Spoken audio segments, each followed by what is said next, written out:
for me. No, me can't sit down. From Palaco to Calvary, he took the walk for you and me.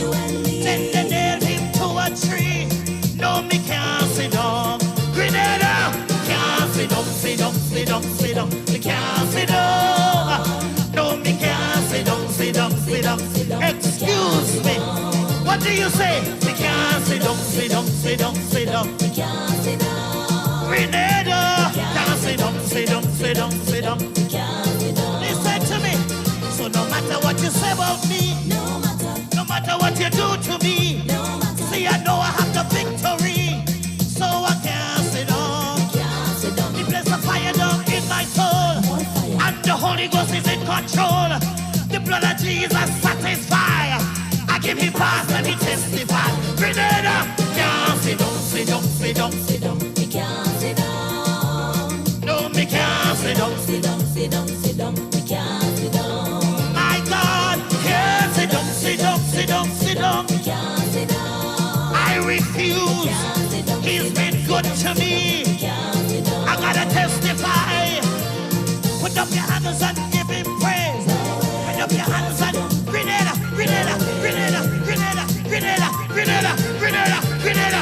Somebody give him glory. I say no way. He's been too good to me. I gotta test. No matter what you say about me, no matter what you do to me, see I know I have the victory.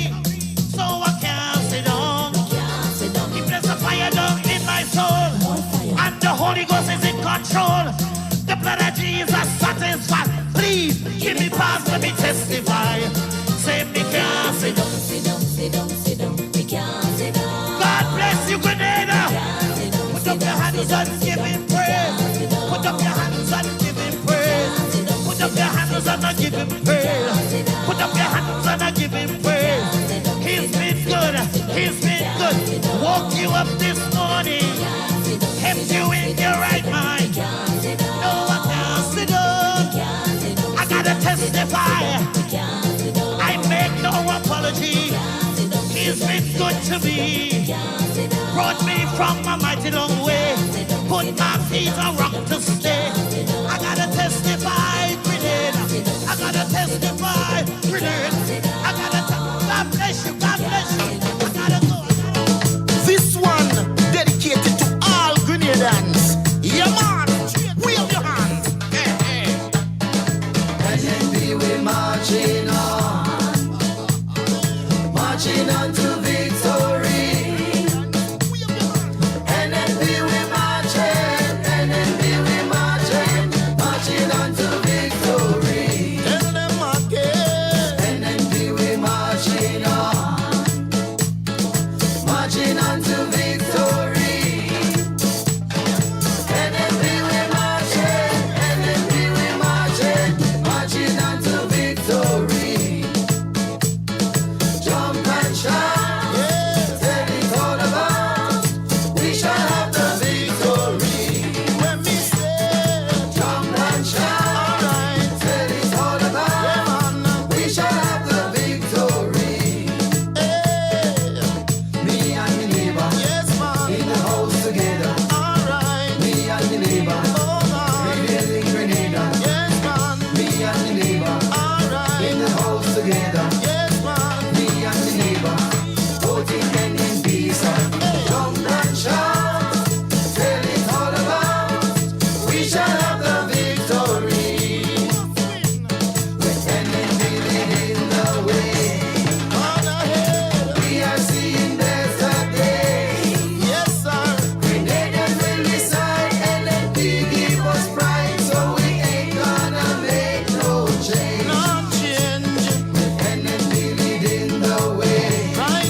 And good night to you, Grenada, Carriacou, and Petite Martinique. Once again, it is time for Talking Points. My name's Sheldon Scott. I'm here with you up until the 10 o'clock hour. Dr. Mitchell, he will lead the way. It is now 8 minutes after the hour of 8 o'clock. Marching on to victory. Dr. Mitchell, he will lead the way. Dr. Mitchell, he will lead the way. NNB we marching, marching on to victory. And of course, we've got quite a lot to speak about tonight. Just waiting till I get to the magic number.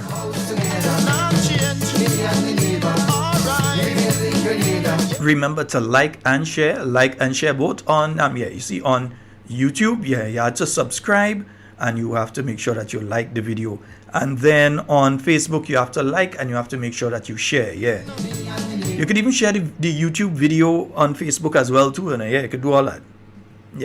Okay, 4407377. That's the number for you to call and get on to the inside of tonight's program. As I said, we have a lot to speak about. Listen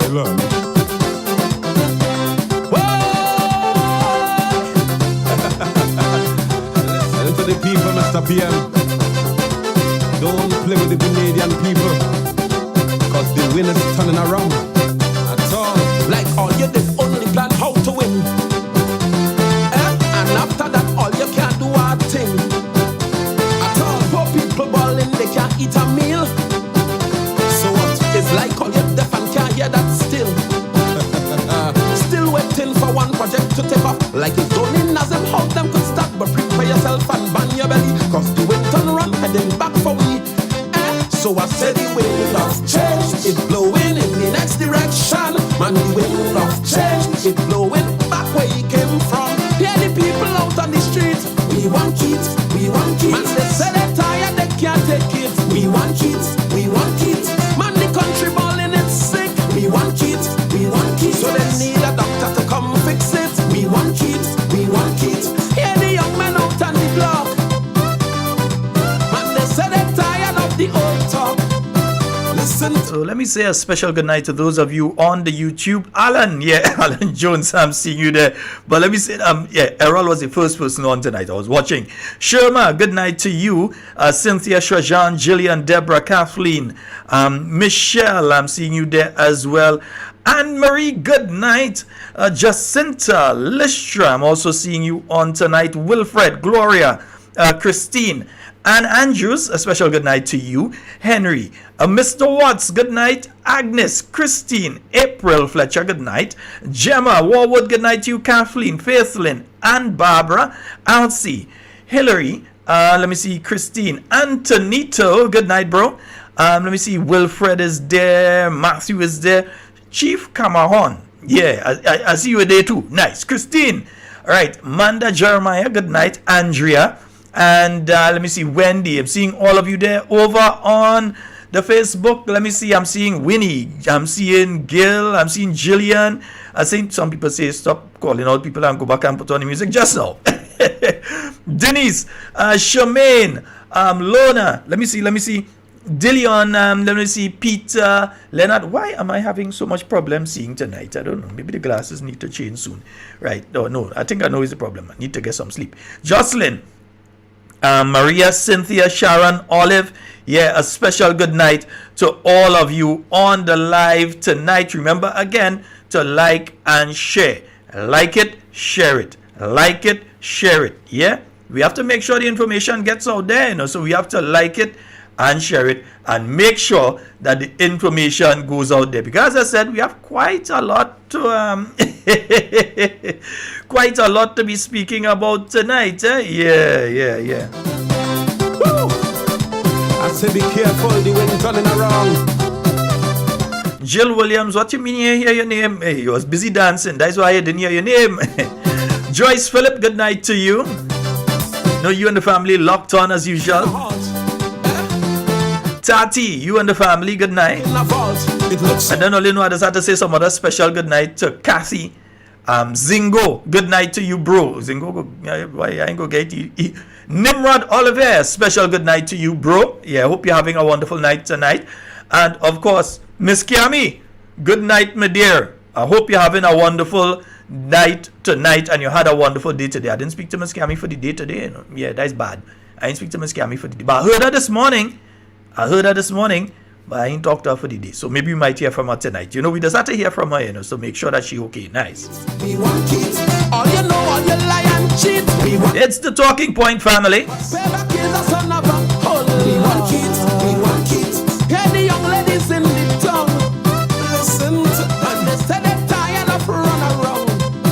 Listen to them. Still waiting for some good to come. Where is it? They waiting still. Them and their children born in this. Hey, cousin Christine, good night to you, dear.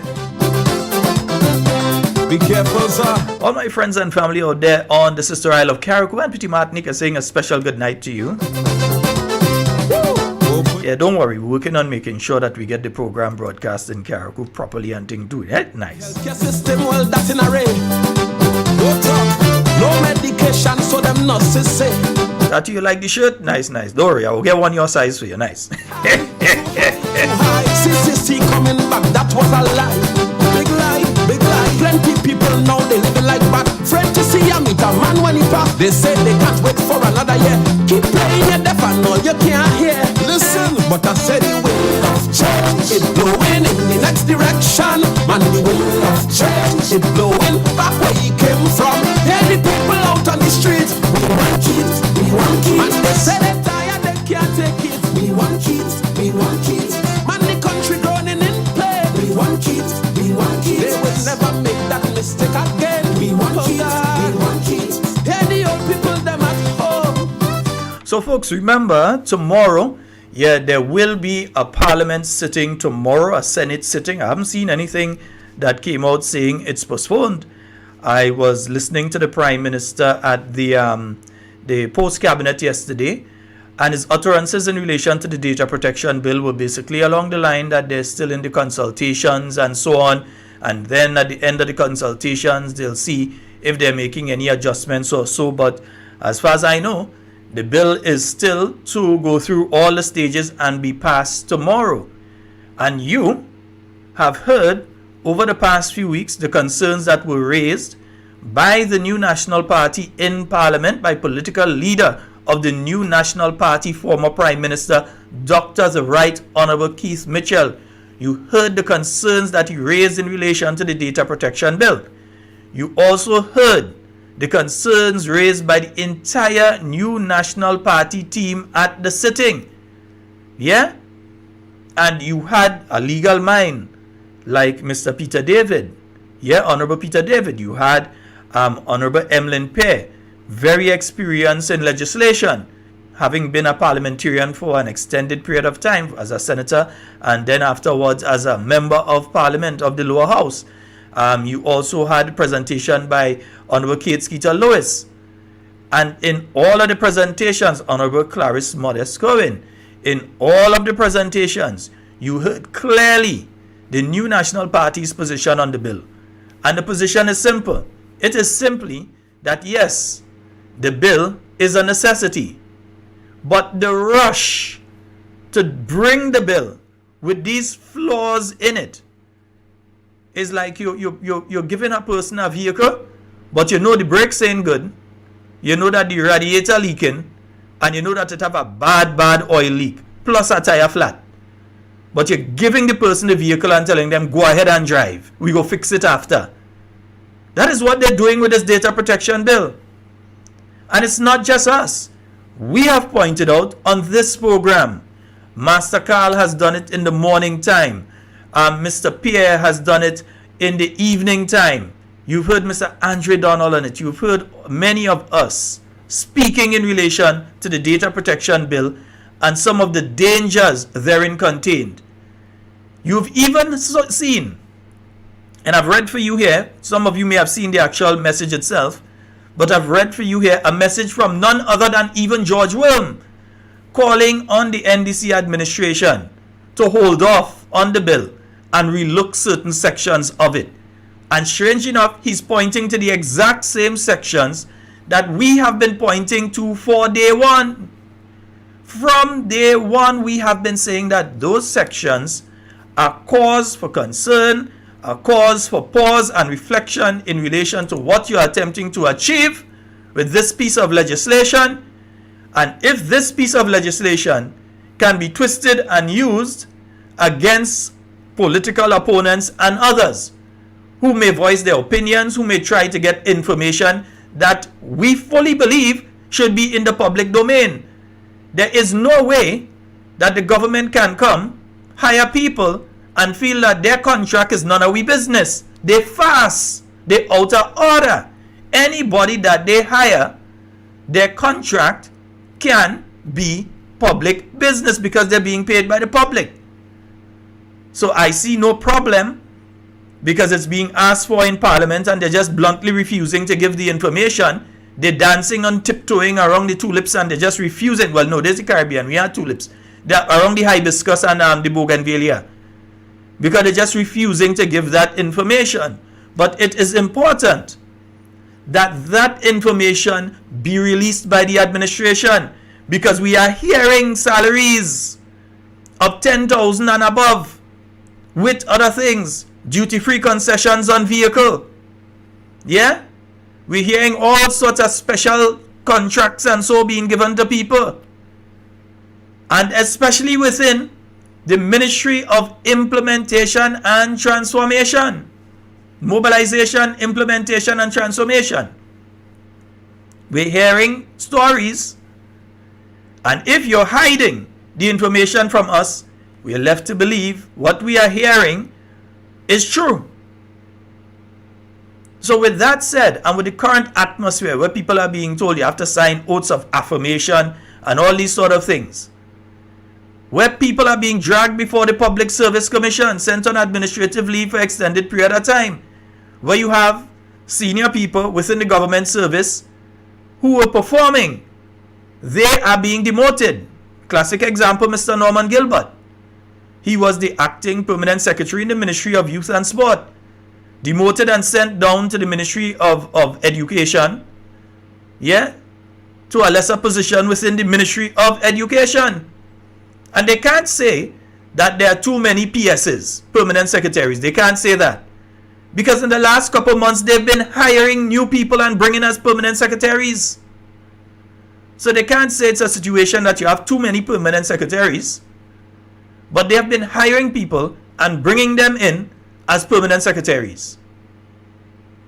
You've seen the situation, what they have done to Mr. Tafawa Pierre, who was the Deputy Commissioner of Police. In other words, after the Commissioner of Police was him. They've taken him, while they've elevated two individuals to the position of Assistant Commissioner of Police, they have demoted him down to the position of Superintendent of Police. This is the atmosphere that we are in right now when they are coming forward with a data protection bill. Talking about they're going to use the Financial Intelligence Unit to go and investigate who leaking information. I think they forget the name is the Financial Intelligence Unit. So I think the aim and the objective of that agency is to deal with financial fraud and that sort of thing. Maybe I'm wrong, but you may need to look and see if you're using it for the right reason. Yeah? You may need to take a look at that. Even the other day I heard some idiot calling a program talking about, yes, I said idiot. He's an idiot. Calling a program talking about the glad now they demote Mr. Tafawa Pierre because now Mr. Tafawa Pierre has been out of the Financial Intelligence Unit for how much years now? And that idiot just full of hate and stupidity. Just thinks that now that Mr. Tafawa Pierre is demoted from the position that he held, that it means now that, oh, you could just use the Financial Intelligence Unit as a political tool to go after political people. Nonsense, you idiot. Yeah? No, sometimes you just have to see it as it is, innit? We have to see it as it is. So now here somebody's asking now, what's the bill for the restructuring? Hey, they find Ernst & Young here to restructure. They find them to restructure GIS. I wonder if they find them for the document that speaks to pay and grade. The same company, I wonder if they find them to get the document for pay and grade for the police officers. But then we know that the person, one of the key persons who is doing the negotiations on behalf of the men and women of the Royal Grenada Police Force is one of them that they just promote to the position of Assistant Commissioner of Police. So when you see a letter coming out that's saying, well, hey, hey Dave, good night to you, brother. When you see a letter from the police negotiating team coming out saying that they think that police officers should accept, all you understand what's going on? All you understand what's taking place? You understand? Yeah, so maybe you need to get maybe the police need to get somebody else to negotiate on their behalf. You never know. You understand? Because as one of my bosses always tells me, it's not that you're doing something wrong, you know. Sometimes it's just the perception that you're doing something wrong that can be damaging. So once that perception is there, it lends some negativity to the entire issue. So it's not necessarily that somebody doing something wrong. It's not necessary that somebody selling out somebody. It's not necessary that somebody just doing the bidding of their master. But it is the general perception due to the individual or what they have been involved in. So that's why maybe they need to find somebody else. Because it could be the perception among the police that, look, the negotiating team looking to sell them out. The same way that Judas Jude sell them out, sell out the teachers. Yeah, that's the name Master Carl gave him this morning, Judas Jude. And look at the time of year that, you know, that happened. Yeah, Judas Jude. At this time of year. You understand? All now, Judas, they hug up Christ, walking and all kind of thing, both of them thing, but he don't sell him out already, you know. Yeah, Master Carl was getting that this morning. All now, Judas, yeah, he there and he jamming with them fellas and them, he laughing and joking and thing with them. That time he don't sell out Christ already, you know. Yeah, he done ready to take his silver. He ain't take his silver yet. He will take his silver tomorrow night or so. Yeah, but he don't sell out Christ already. So Judas Jude sold out the teachers. And the thing is, the teachers are intelligent, you know. They know they can sell out. They know they can sell out. But don't worry. Even though Judas Jude has done that to you all, just remember that once Mr. Brian Grimes and the Public Workers Union continue the fight, if they decide that they're continuing the fight to see if they could get, even if it's a 1% more, to raise it a little bit, once they continue, once they get it up to another level, you all will benefit from the work of Mr. Grimes and the Public Workers Union. Because your own union decide to grab and run. Right? Because that is what they're doing now. You know? They're trying to force the Public Workers Union into a position that they have to accept the offer that was given to the teachers and that the teachers accepted. But remember, the teachers negotiated on their own. They didn't do what they used to do before under NNP. They want strength, so they join with the Public Workers Union and TAU and so on. No, they want to negotiate on their own. So they forget the rest of the trade union movement now. Under NNP, Judas Jude and them, they didn't know to go and join with Public Workers Union and TAU and the Royal Grenada Police Force and prisons, and so they know to join with all of them to go and negotiate to try and put pressure on the government. But now they know about that. So they go and negotiate on their own and just take. And they're gone. Yeah? And then they go up in Karaku talking about NNP this and NNP that. You feel I don't have the video? Have the video? No, you go play it tomorrow night, not tonight. I didn't have time to, yeah. We'll play that tomorrow night. Go up in Karaku in the teachers' conference talking about NNP this and NNP that. Yeah. Show your colors. Let people know who you support, man. Come on out. Just let people know, Judas Jude, who you support. Yeah? And don't worry, you know, because there's have a lot of that going around. It has some other Judas around too. It have some others that going around too. With the same, they mightn't be named Judas, but they have the Judas mentality. Same as Judas Jude. So that give trouble, say all kind of thing. When is the new national party in power? But a political organization that's in there, that's sending home workers left, right, and center, that weaponize the Public Service Commission against any worker that is perceived to have any connection. If they even see you stand up on the same side of the road with a former minister of the new national party ending up in front, the Public Service Commission. And like you have no rights again. Because look what they have done to the workers in Karaku. They just send them home, No hearing. No hearing. Anywhere on the... Listen, in North Korea, they don't just drag out people and shoot them. They bring them to a court. In North Korea, they bring them to a court. They have a hearing. The people are allowed to speak their piece. Even if it is for show, they do it. In North Korea, here in Grenada, they just sending home workers, execute. No name, no warrant, no nothing. Just a letter, go home. And then they sit down grinning like if that is something nice. And they have an attorney general there. Waste of time. Who goes on a political program in her capacity as the attorney general and minister of labor and says she ain't see nothing wrong with that. She should have resigned the same day. She should have resigned the same day. In fact, Prime Minister Deacon Mitchell, whenever you're making a shift again, make sure that is one that you're fixing. Make sure you fix that ministry. Because one of the most incompetent ministers that we've had so far is the present Minister of Labor / Attorney General. Most incompetent. The same lady that had all kind of things to say.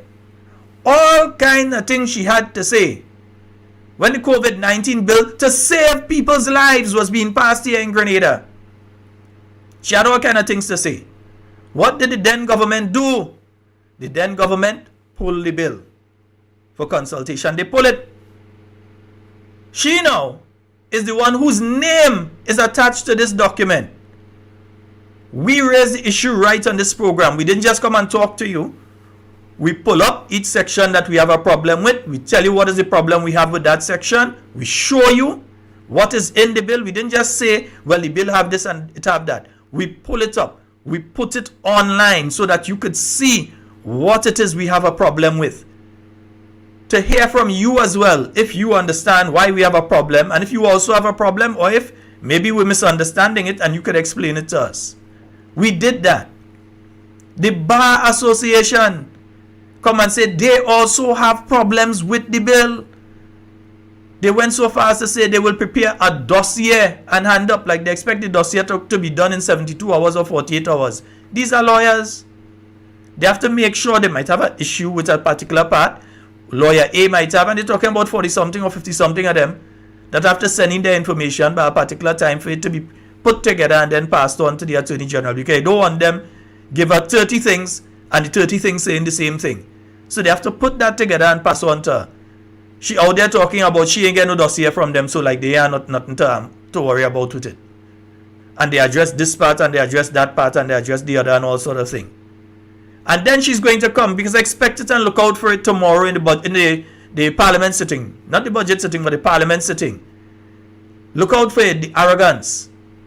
How some people only have a problem with it because of politics, and some people playing politics with the bill, and that sort of nonsense. Foolish, idiotic, unintellectual statements. Expect to hear it coming out from that side. That's what they're going to come with tomorrow. Because they're going to come speaking as though it was only the New National Party that had problems with different issues of the bill. Even though the Media Workers Association did not meet with their membership as they ought to have. Though that do that if it was under NNP, did that do that though? Even though they didn't inform their members of the first meeting that they had, then that Friday, a couple of Fridays ago, with the Prime Minister and the Press Secretary. Even though they didn't inform them of that meeting, even though they didn't report to them after that meeting, that the media workers in Grenada, the first time they knew that their own president, imagine the president and members of the executive at the Media Workers Association, don't know that they had to create news themselves by giving news to their friends. And they, in fact, not only their friends, the people within the Media Workers Association. Some of them are card-carrying paid members of the Media Workers Association. So you ought to provide them with information that you are going to meet with the Prime Minister to discuss that bill, so that they can say, this is the issue I have, maybe you didn't see this one, this is the issue that we have, and so on. But no, that wasn't done. Because they want to become part of the window dressing of this administration. For them to be able to say that, oh, tokenism, we've met with the Media Workers Association. Yeah, you meet with them. Yeah, they ain't lie, they meet with them. They ain't lie at all. They meet with them. But did they get a true representation of what members of the media fraternity in Grenada, the concerns that they have in relation to that bill? My goodness, one of the eldest persons who is supposed to be, because I still don't consider him to be really a media person or a journalist, but supposed to be a journalist, Mr. George Worm, told you all, the members of the media, he told you all what are his problems with that document. Mr. Ruggles Ferguson, KC, King's Counsel, respected throughout the region, has told you what are some of the problems with that document. Mr. Derek Sylvester has come out and told you, President of the Grenada Bar Association has come out and told you what are some of the problems with that document. Dr. Francis Alexis, constitutional lawyer, has come out and said what some of the problems on his first reading that he has with the bill are. Yet still, as with everything else, they in a rush. They in a rush. Well, all the rush they're rushing. I hope they're rushing to go out of office too, because that is what Grenadians want. They're rushing with bill. They're rushing with bi-monthly payments. They're rushing to close down marketing board. They're rushing with pension until they overpay. They're rushing. Well, they rush until they rush and bring Russians. So I hope that they rush right out as well. That is what you want to hear. In fact, watch. Let me take a break and play a tune, man. Yeah, we ain't played that one for a long time. We move and ain't nobody could stop us now. We on the move and ain't nobody could stop us now. We on the move and ain't nobody could stop us now. We on the move and ain't nobody could stop us now. Dandea, Sing, sing, sing. dandea, Sing, sing, sing. dandea, dandea. Everybody needs somebody. This we know. I don't believe that some of them just go to bed with them. They're wearing matching pajamas. On Christmas time, you see family and they have on matching pajamas and thing. Yeah, some of them ain't just go to bed with the government. They're wearing matching pajamas. Whether it's Judas Jude or them, they're wearing matching pajamas. Show them. Show them. Show them. Show them. I said we on All the rush they're rushing, yeah. We hope all they're rushing to go. That's what we hope all they're doing. no way. So remember, I'll be looking tomorrow at the Parliament sitting. I'm very interested in hearing the presentations. Yeah, very interested in hearing the presentations. Because some of them come in sharp. Man.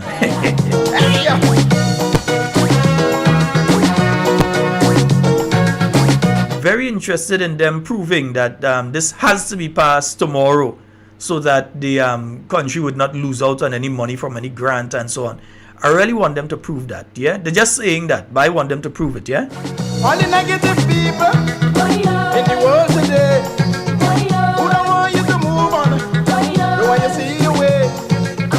If you climb in the ladder, Everything is a rush with this government. Everything, rush. them kind of people got to stay away from and show them you.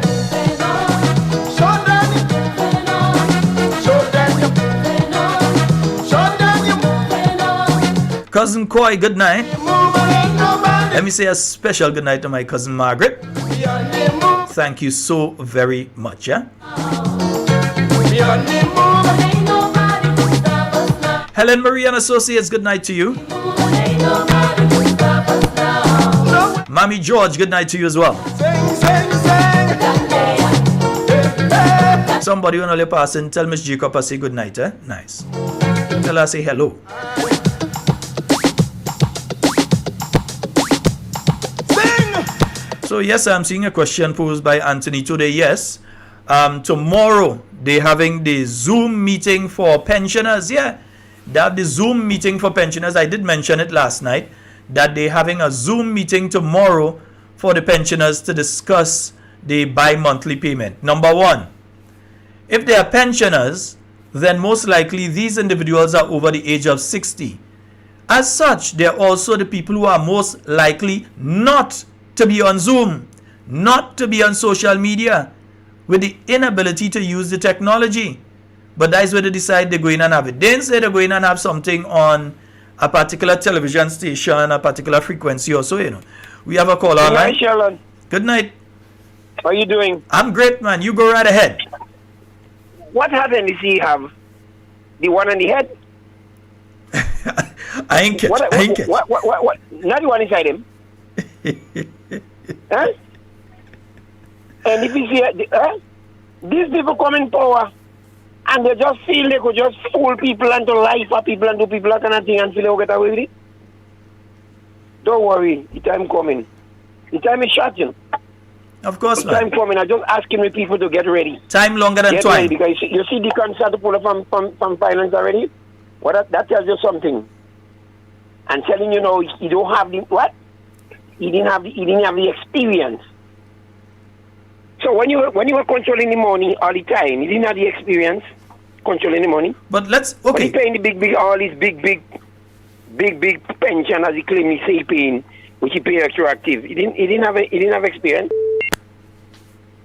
He just get experience and put Mr. Connell in the hot water. Mr. Connell had to watch himself because he go just now. Well, man, it's Because either he's it a take potato him. or And egg. when You the know. pressure take him, he won't able to function. Sheldon, these people are them playing games with us. And we have to wise up. We have to wake up. That is why they want to pass these bills in Parliament. To feel now they could control Grenadian or they could control us. They're not listening to anybody. You understand? They don't listen to nobody. They don't care about Grenadian. If they come about Grenadian, they will listen. These people know they have a heart to only on their head. They don't heart for people. But don't worry, brothers and sisters. Just hold strong. They tell you time longer than twine. The day will come.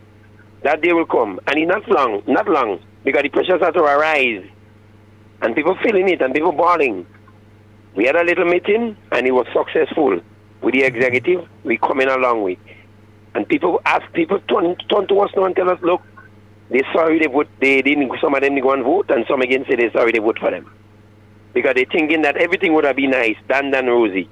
But look what it turned out to be today. But Sheldon, you have a good night Thank you very much, my brother. and enjoy yourself. All right, thanks. All right, brother. 4407377. You can call in at any time. Yes, we're taking your call. Yeah, but let me see. What are the achievements of Honorable Deacon Mitchell as Prime Minister? Let's see. He came in, he said he meet the Treasury pregnant. Right now, they're having problems to pay until they're asking the people at the Marketing and National Importing Board, who they said they're closing. They stated the amount of money that's owed by the Marketing and National Importing Board, and they said they go pay. But now, it seems as though they run broke. What happened? The gamble gone sour. I understand what's taking place there. We've got a call online. Good night. Hello. Sheldon, good night. Hi, good night. How are you doing, sir?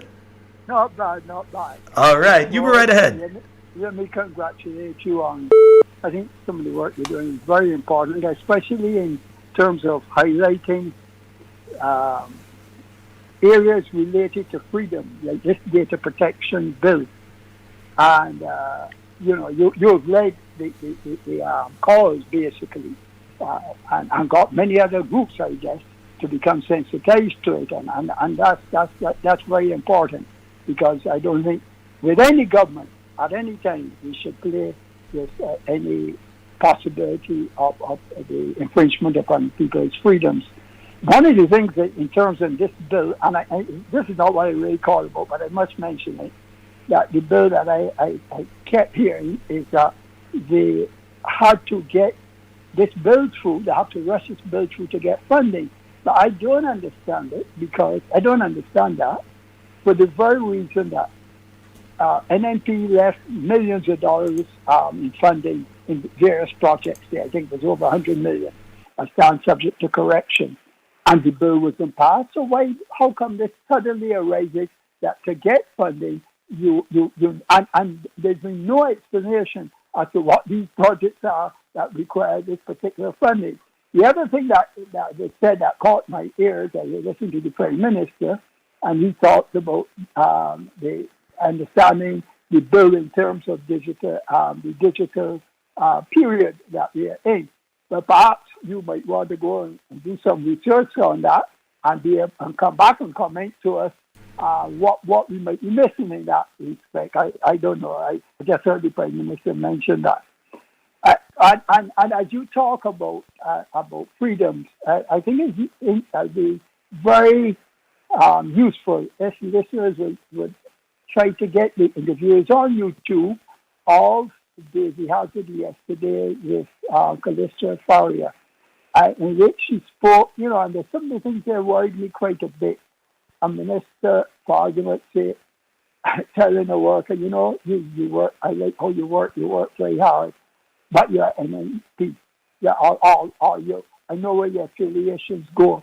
That sort of thing we could never condone, and is not going to lead to good governance of the country. As a matter of fact, Mr. Judge stopped short of determining what was going on in the public services paranoia on the one hand, but in the second, indeed, what she described what was a situation with, quite a bit of paranoia with respect to people's political affiliation. That's nonsense. People and families have this affiliation, and you work with people. You just want to get the best out of them.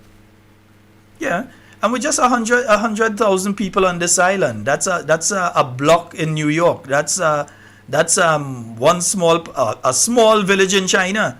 That's how much people we have on this island. We're all related somehow. We either went to school together, or we attend the same church, or we are family members or extended family members. So you want to punish people due to who they talk to or who their friends are.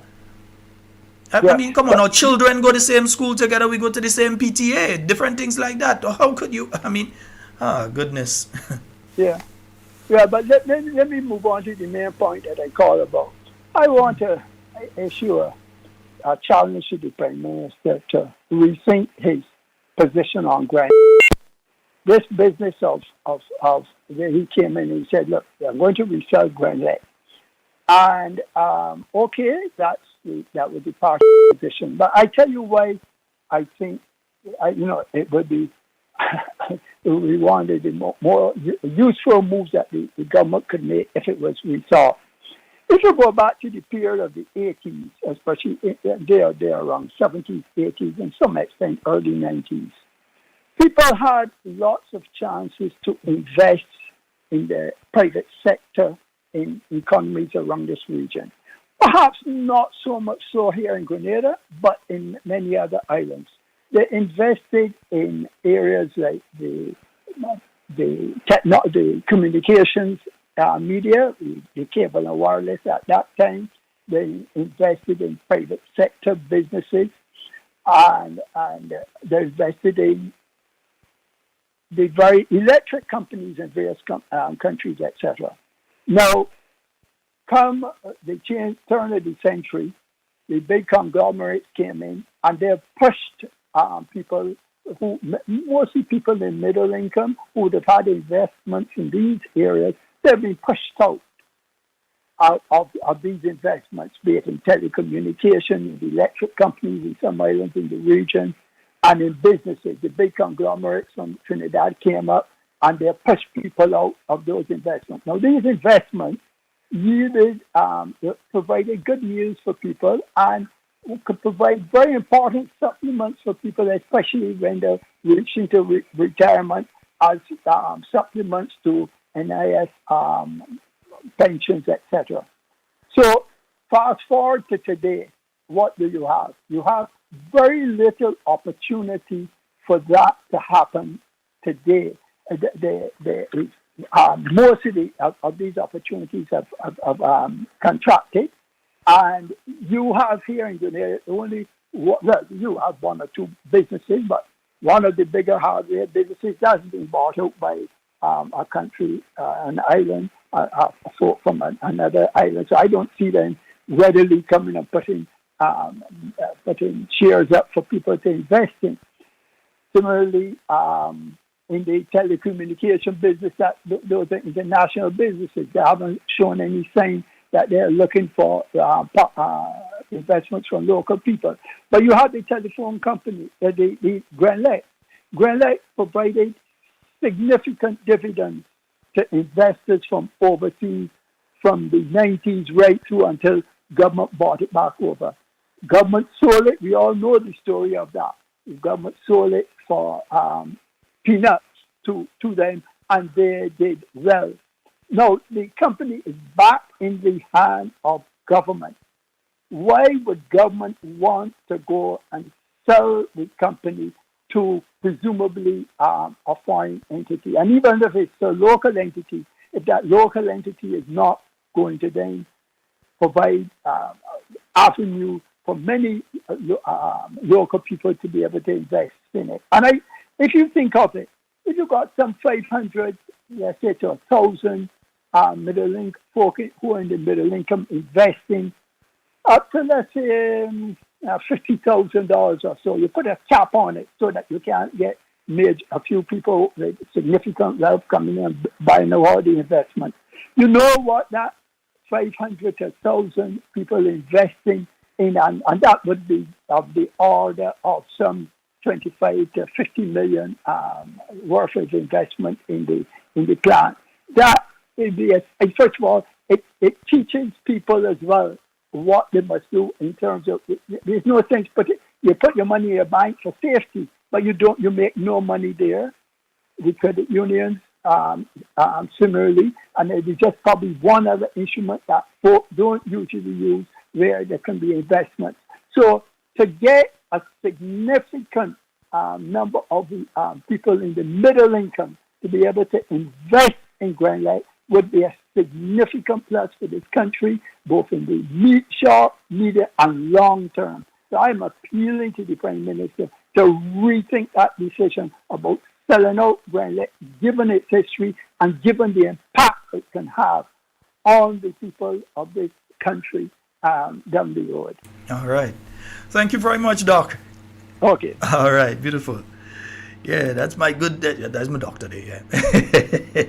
440-7377, and yeah, Doc raised an issue there of the sale of Grenlec, and I tell you what to expect already, you know, because we show you all what they said in the budget. And for those of you that were not on last night, let me pull it up for you. We showed you all what was said in the budget. This is what was said in the budget document. This is what was said in the budget document, that one of the ways they are going to finance the budget for this year is by selling assets. Now, I know they can't sell us. They might try, but they can't sell us, right? So it means that they have to sell something that people would be willing to buy. So it has to either be going concerns like Grenlec. People generally don't buy water companies and that kind of thing, like the National Water Company. Yeah, tends to be a headache. People don't generally buy that. But your electricity company, yeah, there are business predators out there that would love to get their hands on something like that. And strange enough that you have this in the 2023 budget, then the treasurer of the NDC ends up on the board of directors, yeah, the board of directors of Grenlec. So you say you're selling assets. Your treasurer of your political organization, who has been involved with Henley and Partners and so on, they now end up on the board of directors of Grenlec as a director on Grenlec. But then in the last week, they also made a special envoy. They're given a diplomatic posting so that they can leave Grenada, yeah, go all over as a diplomat. They could go to whichever country as a diplomat representing Grenada on investment. In other words, to find people who might be willing to purchase things like Grenlec, who might be willing to invest in Grenada in energy by buying Grenlec. So they've sent the treasurer of their organization. They now have the wherewithal to go out there and find buyers for companies like Grenlec once that is the intention of the government. And that is something that we have to be very, very, very careful with. She's on the board of directors of Grenlec. She has just been appointed with a diplomatic posting as an envoy on behalf of the government of Grenada. an envoy on behalf of the government of Grenada. And we see her there as one of the people who are there for Grenlec. Yeah, nice.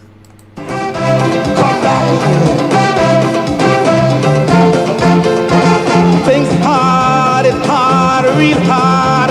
People getting mad. Cause they have plenty to offer, but not when they under pressure. Things bad, it's bad, real bad. Situation sad. Some could barely survive, living like a cat, like they have 9 lives. But it's we have the liberty to sell little property instead of trying to invest. We selling, we don't care who regrets. We might make a joke,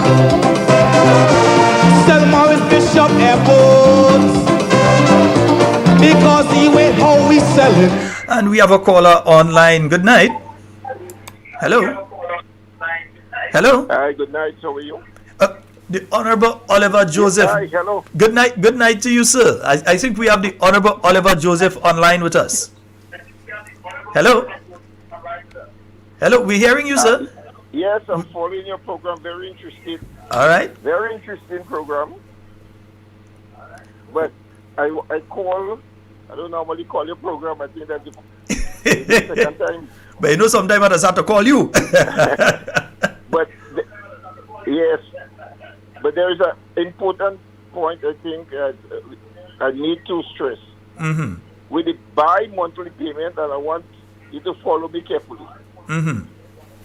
It is said that your mortgage will be reduced faster with bi-monthly payment. Mm-hmm. But there are certain caveats to that. You see, you cannot import a model from the developed country where that has been in existence into a country like Grenada, where you have very low wages and banks make all the money through high interest rates.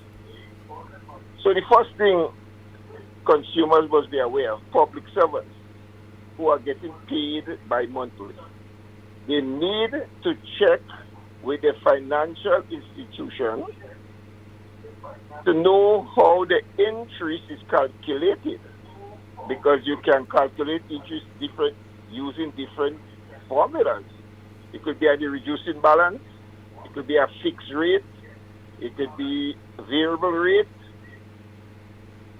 and also, listen, the important one, if the bank, so my mortgage is $2,000 per month. Because I'm now getting bi-monthly, if you deduct 1,000 on the 15th and hold it until the 38th and does not apply to my mortgage, there is no benefit for me. It must be applied to the principal in order for the principal to reduce. And interest is calculated on the principal. So if you hold it on the 15th and then apply it on the 30th, because that is the agreement I signed with you. I signed an agreement in my mortgage that I will pay by the 30th of each month. So if you hold it, you are not doing anything wrong, because I have an agreement with you that says 30th of each month you will make the deduction, and then the interest rate is fixed at that amount. So the only way we could benefit if it's done on a reducing balance, and the financial institution, whether it's the bank or the credit union, apply the $1,000 I have to pay, because I told you my mortgage is $2,000. So you reduce and then you have to know how much interest at that time, because interest is on the reducing balance calculated on a daily basis.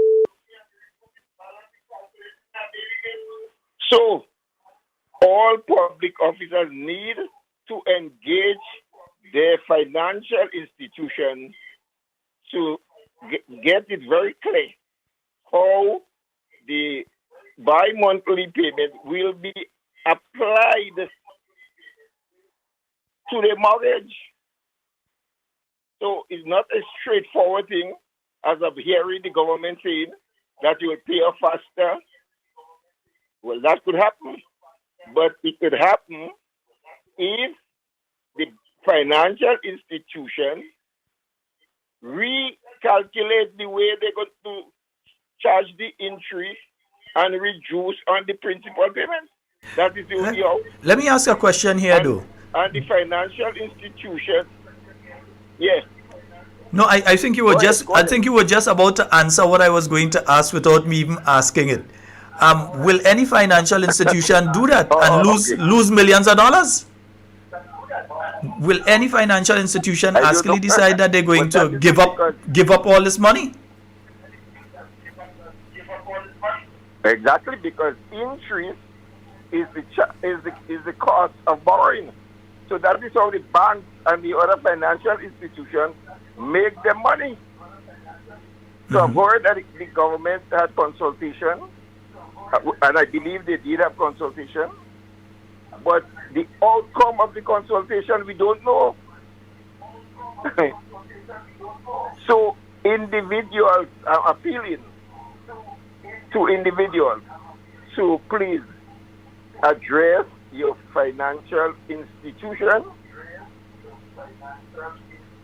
and so that you can work out an arrangement that will benefit you, because it's not a straightforward matter as they want you to believe that you will get, because you're going to make now 26 payments, because bi-monthly, you make 26 payments.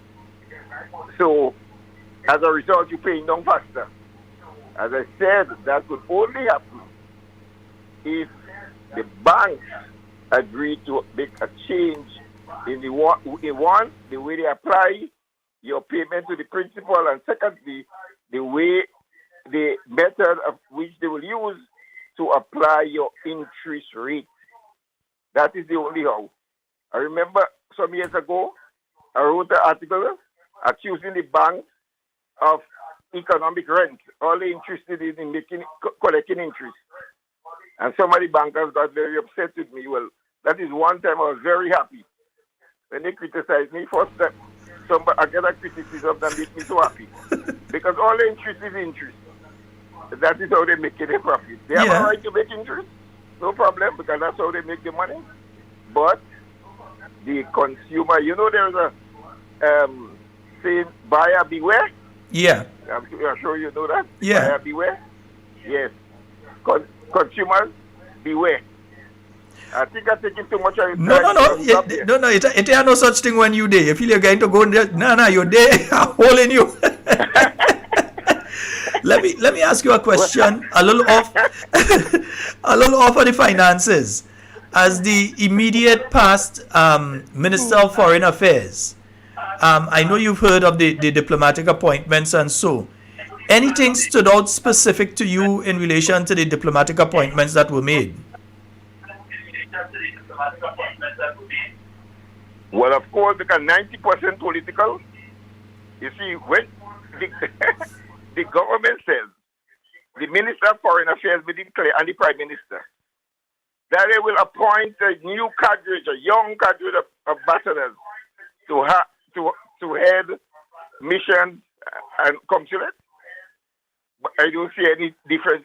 90% of them are political appointments. I'm not saying anything wrong with political appointments. We made political appointments. But you see, when you come out and make certain statements, and then you do the same thing, and then you turn around and say, well, NNP did it too. But you said you will be different. So you cannot justify your action by saying that NNP did it.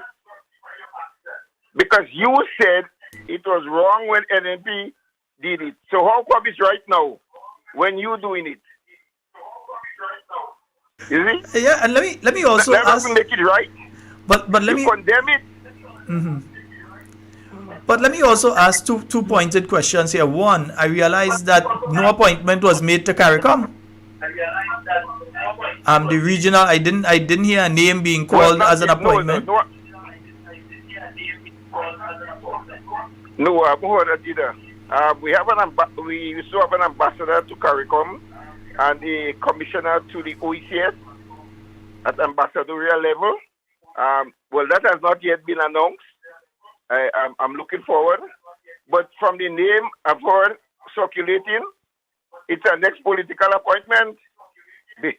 This so the trend will continue. Well, I heard of appointment. I heard of That's two names. I don't know if you heard the name. I heard two names. Yeah? I heard two names of two people that were in the sessions, the training, and they weren't announced. So I don't know if one going Brussels and one is going to CARICOM. But give us. No. They announced the appointment in Brussels already. But let me ask though. I seem to remember that there was something specific in relation to Brussels and the OECS as a grouping. What was the position of the NNP government together with other regional governments and the Brussels embassy? Right. So with the OECS, not the other regional government, just the OECS. OECS, yeah. Have one mission in Brussels. They have asked us to join with the rest of the OECS and support the one mission to Brussels and the European Union. That is what we are doing in foreign affairs just before the election. We are doing a cost-benefit analysis. What will be the cost and what is the benefit? That is the stage we are at to make a determination as whether we should join. However, our position was, in the interest of OECS unity, we should join the OECS because Grenada is the only country in the OECS that is outside of this OECS mission. And therefore, in the interest of unity, we felt that we should join as one. I have not heard this government position on whether or not they will consider joining the OECS mission, but they have announced an ambassador to Brussels, meaning that they will have their own embassy there and continue along that line. And that is as far as that is the situation in Brussels. Okay. Well, I just wanted to get some clarity on those two issues as I had you on the line, because I know there was something that the NNP administration, together with one or two other OECS countries, was working for one unit.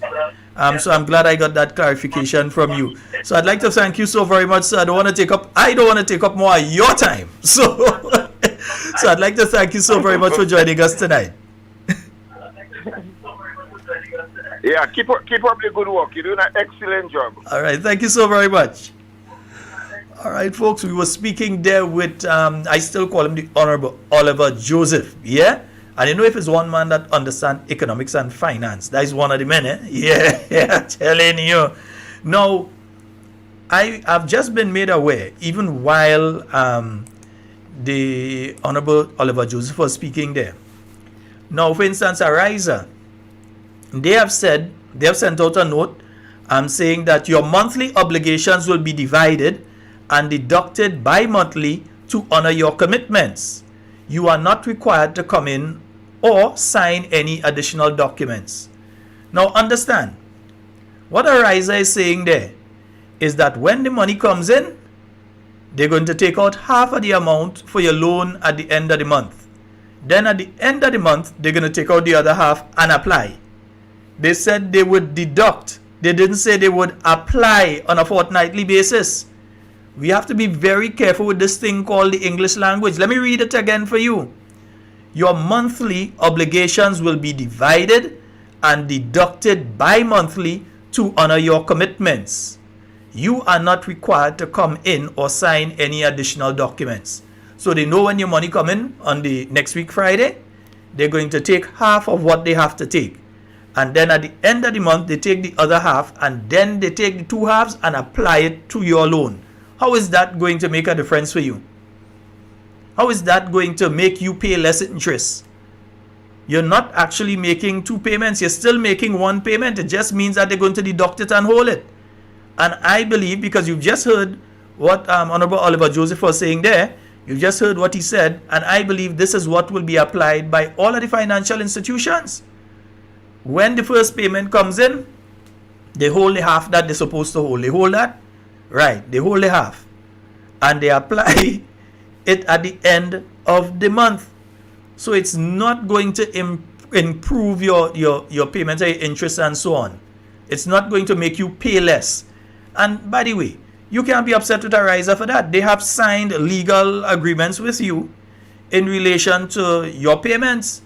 If they lose money, they have a board of directors they have to answer to, and they have members that they have to answer to. So they can't afford to say, well, the government do this and we're going to work along with them and then lose hundreds of thousands, possibly millions of dollars. The same goes with Republic Bank. The same goes with First Caribbean Bank. The same goes with Communal Credit Union or Grenville Credit Union, River Sally Credit Union, wherever it is.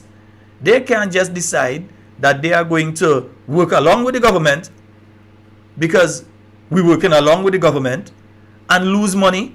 They're not in the business of not making money. They're in the business of making money, which they make, as was just explained, through their interest, the interest that they apply. Because if they lend you $4,000 and you give them back $4,000, then they make nothing. So they make that through the handling fees that they charge along with that, and then the interest. So if you cut the interest, you're cutting down the profits of the bank, you're cutting down the profits of the credit union, you're cutting down the profits that they're making. So it's oh boy, and oh gosh, I got that question late. I just got a nice question I just got a nice question for Holiday and a little too late, but I'll call him back. Yeah, we will call him back and we'll get him, not tonight, but we're going to call him and get him on again in relation to that. 440-7377. That's the number for you to call and get onto the inside. Grenlec for sale. Right down, we can make out right from wrong. So we put pressure on little carrier.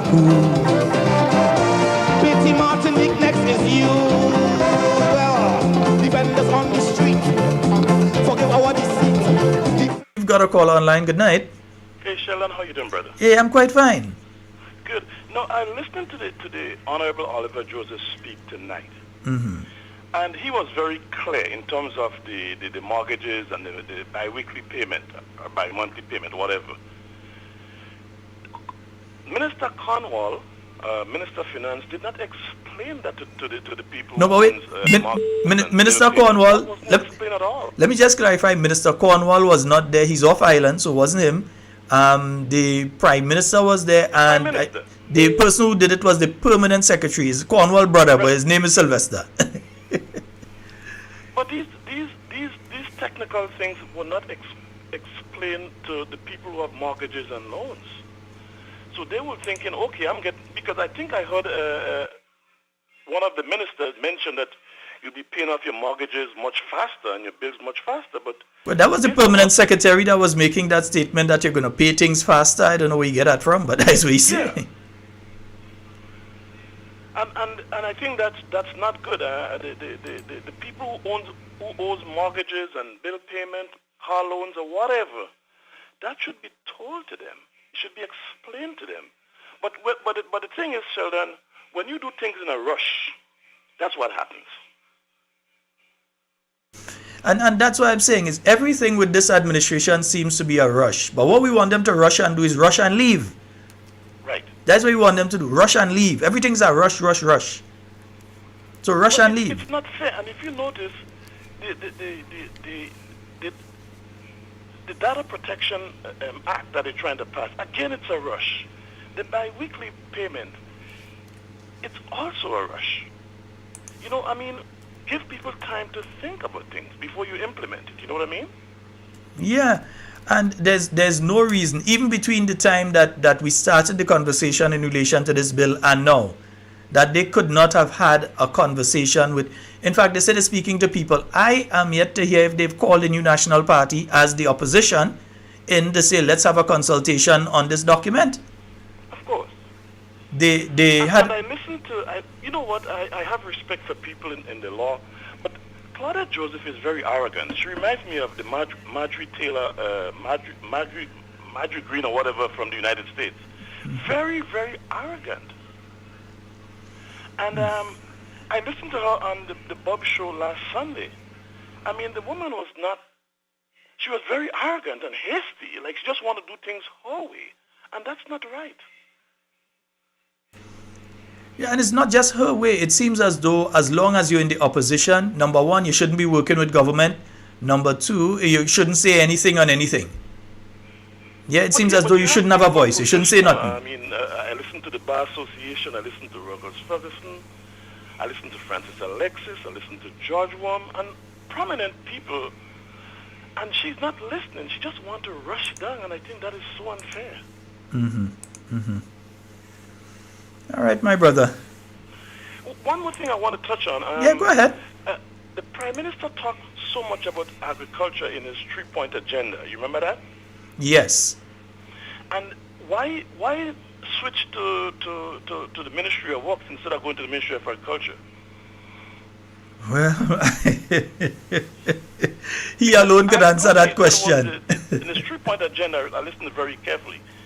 Agriculture was the number one thing, and they got to move agriculture. Then, if that was so important, why don't you take the Ministry of Agriculture and leave Works to someone else? That question can only be answered by himself. If he is willing to make himself available for the media to question him again.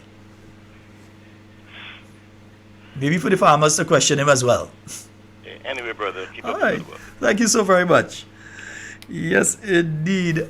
440-7377. For those of you outside of Grenada, just as our last caller, 347-329-3101.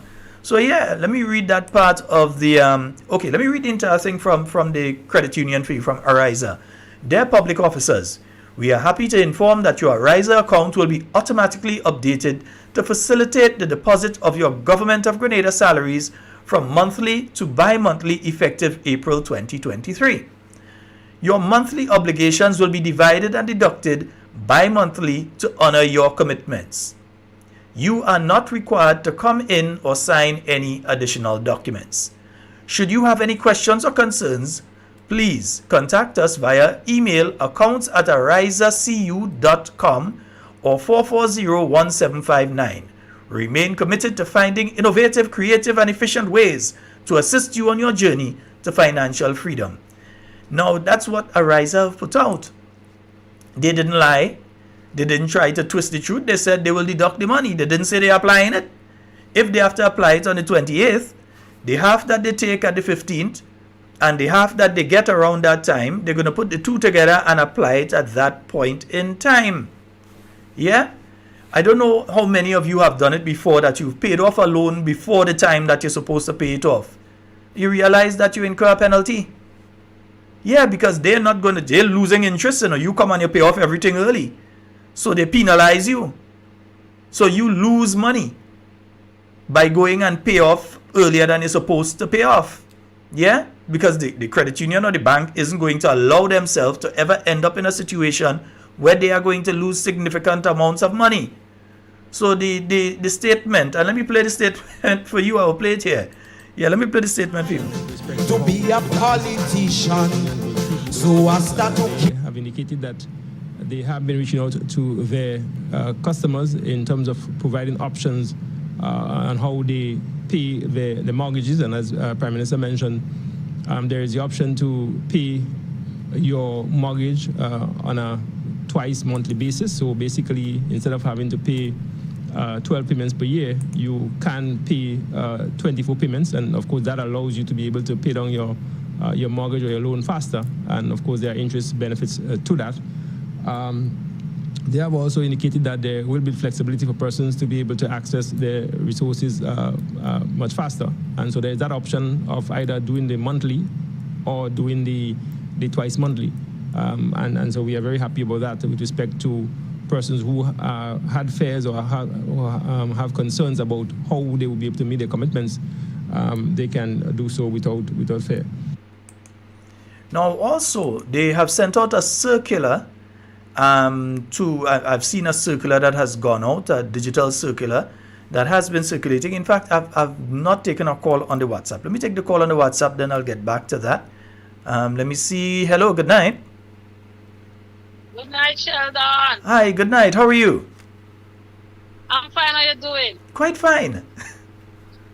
So I'm praying hard for you now, because that bill, they want to shut you up with that bill, they want to bring in. It ain't so I'm praying hard for you. It won't happen, my dear. Shut you up. It ain't happening, don't worry. Trying to shut you up. That bill, Continue bill praying, is though. for you, so you know, they want to make sure you don't have nothing to say again, you know. Continue to pray, though. With all joke aside, that's Susu boss in a shell. Susu boss. But, my dear. But Atandi can't say Susu can boss. That's Susu boss. Sheldon, one of my children father is an officer and those two they get money, you know. You're joking. Today's the 5th, They you get know. money, they don't get paid month end. Today I get money. Yeah, today's the 5th. Yeah, you got the man didn't get paid time.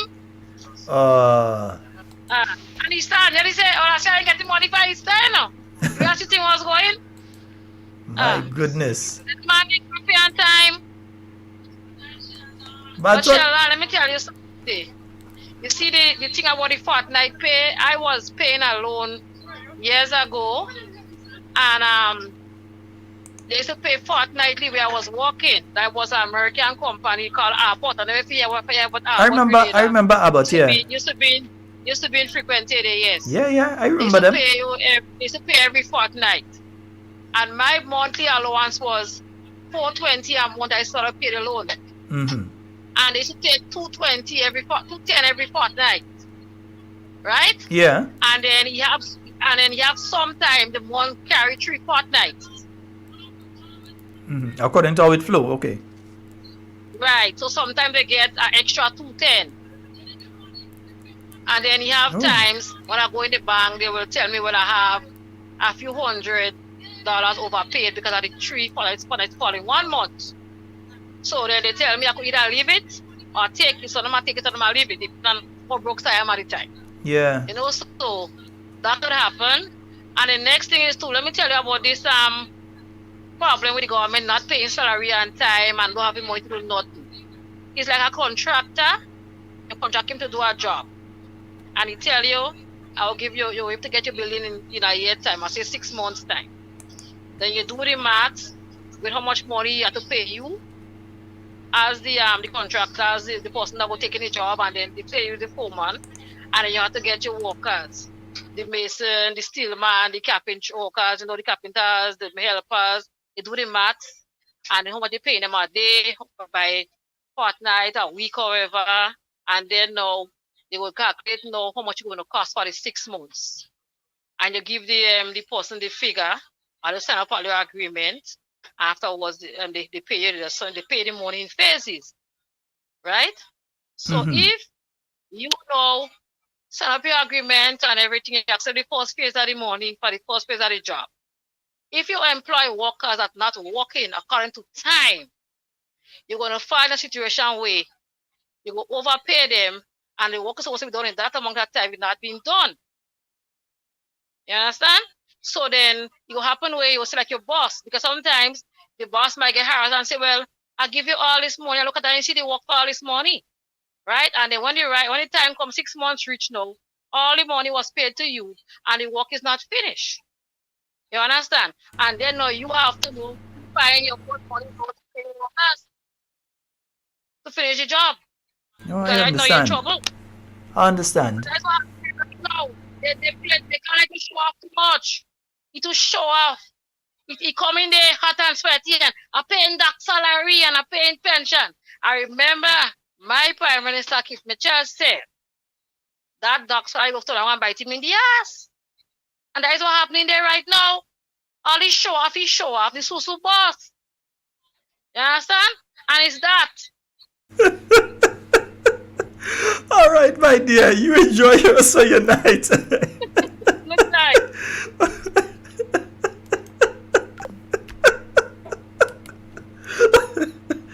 Oh gosh, I just can't help it sometimes.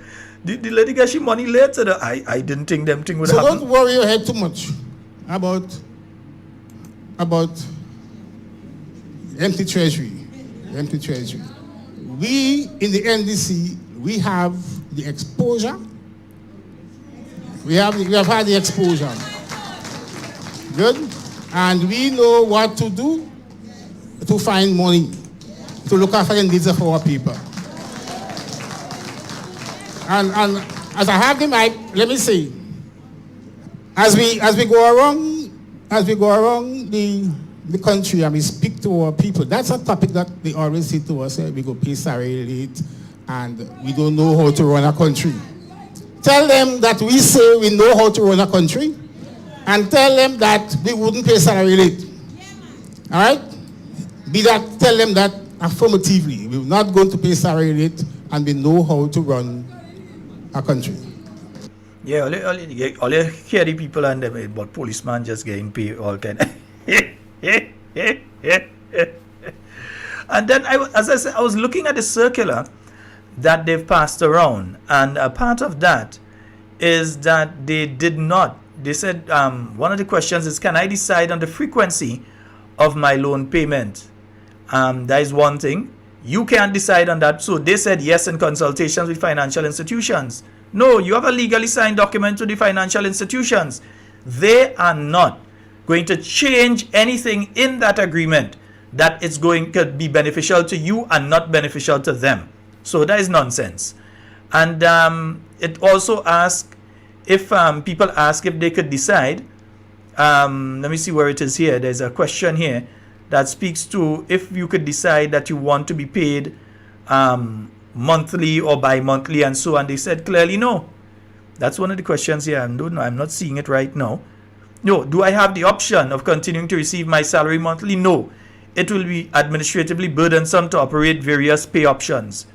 Well, all I'm saying is this, you're doing bi-monthly salaries. Okay, you've decided you're doing it.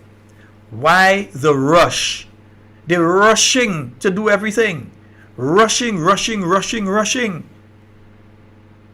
They rush so much that the Prime Minister now, you realize that the Ministry of Finance, things ain't bright. Let me just say things ain't bright. So they realize that. So now we're trying to wash his hands of it. What are his achievements for the time that he spent in the Ministry of Finance? What are the achievements that he has? What we could point to and say that is an achievement. Pay pensions, right? It's the new National Party and the management of the new National Party. Yeah? People like Dr. the Right Honorable Keith Claudius Mitchell, former Prime Minister and also a former Minister of Finance. Yeah? Honorable Gregory Bowen, the immediate, before the Prime Minister, Finance Minister, who was in charge of all the money that they find inside it, that they say they find a lot of money inside it. Yeah? And people like Oliver Joseph and the rest of the new National Party team is why they got in there and they find money for so. So now you end up in a situation that you're having problems paying salaries. Yeah? We're having problems paying salaries. Wade, I haven't seen what you said there. Wade, sort that out. So what are the achievements of Mr. Deacon Mitchell as Minister of Finance, so that when we look 100 years from now, when we look back at the history of Grenada between the year 2022 and 2023, and we ask, our great-grandchildren ask, what were the achievements of the then Finance Minister between 2022 and 2023? On the record will be that some poor and vulnerable people in this country in the 70s, 80s, 90s and above, and some differently abled people who can't even get up from the bed to move to go and use the bathroom, have to be cleaned on the bed that they are, using Pampers, that those people had $150 taken away from them. That is on the record. That 100 years, 200 years from now, when the history is written and you ask what took place with the Minister of Finance during that period of time, that will be spoken about. That $5 million was given up by the Treasury of Grenada. In other words, $5 million that should have come to us, me and you, that would have been able to pay that police officer earlier instead of you having to wait for your money right now. $5 million was given up with a cockamamie story about if we revert freight rate to the 2019 level and then ask the business community to pass it on to the public, that they're going to pass it on. Yeah? Have you seen it? Did you benefit? You get 50 cents, you get 25 cents out of that 5 million? You see the price of any of the food stuff that you're going and you're putting in the basket reducing? Or you find every time you go in the supermarket, your basket lighter but your bill going higher. And that's not just as of last week Friday when they stopped capping the freight at the 2019 level. That has been happening for the past few months. That every time you go in the supermarket, you realize the amount of money you're paying getting more, but the amount of goods in the basket getting lighter. That is what will be on the record. Yeah? What, payment of dock salary to teachers? That is not a... The courts ruled that that was wrong. So that is not an achievement of a Minister of Finance. Give all of your cabinet members $2,000 non-taxable on a monthly basis, $24,000 every man and woman on a yearly basis. That is an achievement of that Minister of Finance. Meanwhile, public workers right now to be fighting for a local percentage. They could say what they want about the negotiations during the time of Dr. the Right Honorable Keith Mitchell and the new National Party administration. You didn't see them giving themselves any big raise. You didn't see them adding $2,000 onto the salary and saying that how that is for traveling and so on and put it non-taxable. You didn't see that. Then you hear some idiot talking about, oh, like if he was one of the people that used to go and do it. Oh, they used to go and fill up the gas tank behind. Listen, as one of the people who was directly involved in it, this talk about you just used to go multiple times and fill up your gas tank in the back, there's an absolute unequivocal lie. It's not true. There was a book there. They take the name, your name, who the vehicle belonged to. They take the number, everything, how much gas you take. They check your mileage, all this sort of thing they used to do there. The books are there. They could go and check them at Central. So they could go and check it there. But they keep pushing this lie that, oh, they just used to go and fill up all different vehicles, they're taking 3 and 4 vehicles. That's a lie. That's a lie. It's a plain, no other way to describe it. It's a lie. But they're looking for an excuse because they give themselves a $2,000 extra, $24,000 additional. That is on the record of this Minister of Finance. Or they send something, tell me something. Wait, give me a call now, man. Wait, I don't mind. Give me a call now. Call me on the overseas line. Call me on the WhatsApp line. Call me, brother Wade. Call me. Yeah. So while they're giving up $5 million, who benefit from it? Big business. Did you, the poor man, benefit from it? You, the police officers, you all benefit from that $5 million? That $5 million could have go towards the uniform and thing for all you in it. It could have go towards the transportation for you all and different things. Or it might have go towards getting a search team to find the Ernst & Young report for the pay and grade. Yeah? But they give it up. Nurses, you all get that? They give you all a 4 something and by time. Papa, you. They give all your money with one hand and they take it back with the next one. Because some all you end up paying personal income tax and none all you get what they promise all you because they take out taxes from it. When they get themselves the $2,000, they take out no tax. But when they give all you, what they give all you, they make sure they take out tax from it though. Yeah? So that's what we see. They came in, they met a system that was put in place to ease the burden of electricity prices on the average Grenadian. These people take it out totally, come and put back one of the taxes on the electricity prices and put it in such a way that it come back at half the level. In other words, the new National Party, I think, was giving, I'm trying to remember the percentage. And I don't want to quote something and it's wrong because you know they're going to take it and say, look, he lying. But the percentage that the NNP was giving, they take it out totally and then they come back and giving part. So in other words, you're paying more than you were paying under what was done by the new National Party to adjust the high cost of electricity. And as we on electricity, we know they want to sell Grenlec. We know that is the aim. The Prime Minister has now taken over the ministry directly in charge of Grenlec to smooth the waters.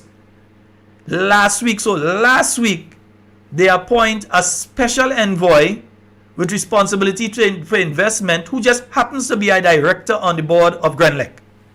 And then, right after that, the Prime Minister takes over the portfolio that directly controls Grenlec. So what they go in and sell? Grenlec. We have a caller online. Let me go to the phone line there. Yeah. Let me see if I could get somebody in on the WhatsApp line. Hello, good night. Hey, good night, Sheldon. How are you doing? Hey, I'm good, man. Yeah, let me give you some things that they do. They take out 150. For some reason, they happen to mash up a state car. They say we didn't pay pension was being paid. Hold on. Hold on. Yeah. You know why they mash up the state car? They was rushing. They was rushing. Right, they always rushing. Everything they're rushing. That's why they're mashing up things. They're rushing. Right. The driver can't drive. Anyhow, they say the pay pension. Pension was paid. The same permanent secretary said pension was paid. Now I see they say the bill of Smart Hospital in Carriacou in 9 months. The bill of school in 9 months. The bill road in 9 months. And if people wasn't doing nothing, the bill of hospital in 9 months. You hear people dying, falling and dying in hospital right now. Right? The same AG who was then a member of the NDC, there wasn't an opposition party yet. She cried on the COVID bill. COVID deniers, conspiracy theorists, right? They take money. This thing you just talk about the gas. The Prime Minister now, then Minister of Finance, was put to his fact-check face by Calistra. She tell him that was not the case. She do for herself. He just watch and say, well, he brush it off. Come on. So Grenada, we have enough. We have 9 months in. Let me see what happens for the next 9 months now. Let me see what happens. But anyhow, right now, like Susu season come back. Have a good night. All right, my brother. And wait, man. I'm waiting to hear from you, you know, Wade. Man, you ain't give me the call again, You know, listen, I even look at some of what they've been speaking about in relation to bringing in money. When they asked, well, one of the questions yesterday, well, what are you doing? What is your government doing to bring money into the country? Because we are here no new hotel project or anything startup that could provide some jobs in the construction sector and that building materials go sell and different things like that. Truckmen go get a little work, and so we ain't hear nothing about that.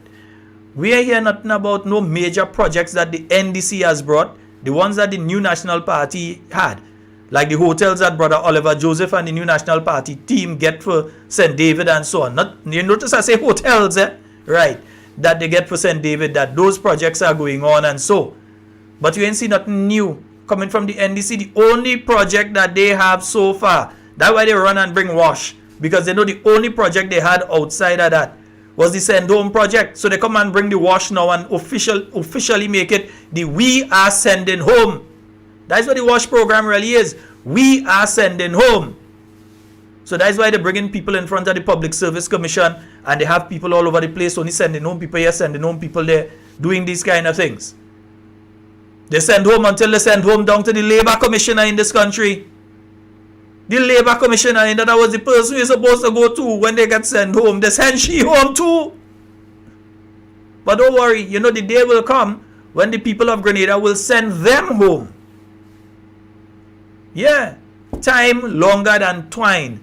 The day will come when the people of Grenada are going to send them home. It might not be as long away because they're rushing. Everything they're rushing. There are the reasons why they have to rush, because, sometimes you have to pay the piper. Sometimes they have to pay the piper. Right? So they have to rush to do things. So last week, the director, who is also the treasurer of the NDC, and you see, again, as I said, my boss always used to say, listen, it's not that you do something wrong. Sometimes it is the perception that you may have done something wrong. So having the treasurer of the NDC as a person going out there to find investment on behalf of Grenada smells wrong. And my nose big, I could smell a lot. Although COVID kind of cut the sense of smell, but my nose still big. It smells wrong. It feels wrong. It looks wrong. I ain't saying the lady doing anything wrong. I'm saying the perception. You ever heard of the corruption perception index? It's a perception. It doesn't mean that that is actually taking place, but the perception of corruption. So you have the person who is the bag lady on behalf of the NDC is also the person that's going out there and look for investment on behalf of Grenada. So you're telling me if they reach out there and they get a little investment for the NDC, they ain't go take it? The perception, we don't know. So the perception, that is the problem. Yeah? That you're on the board of directors of Grenlec, and at the same time, you are the person going and seek investment on behalf of Grenada there at a time when the government has openly stated that they do not believe that government should run Grenlec. So they are, as far as we know, in the process of trying to find a buyer. Are you going to allow a director on the board of Grenlec to be one of the people involved in finding a buyer for Grenlec?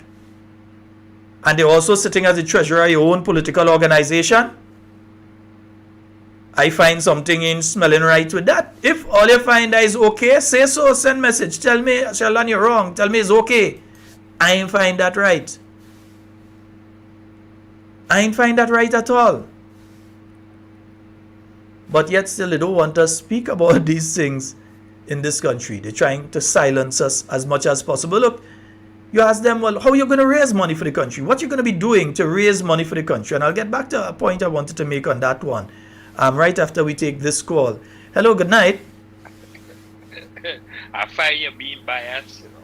Me? Good I find you being biased. Boy, right now we could barely buy anything in this place, much less be by us. We could barely buy. Thing expensive for so we can't buy. Can't buy. Oh, God. Well, they say when you can't buy, you have to sell. That's how the stock market operates. You bring the stock market to a point where the value of the stock is so high that some people can't buy, and then the other people start to sell. Mm-hmm. And then they drop the stock value, and then they start buying again. Yeah. So, but anywho, I was having a conversation. I ain't gonna call no name. Mm-hmm. With a prominent ex-minister Grenada's nephew today. We sat, I was at his house having a nice dialogue. And upon conversation, I lay certain facts to him. He said, man, you hurt my heart. He had no clue. These are the things that are happening in Grenada. Honestly, he didn't know. Right?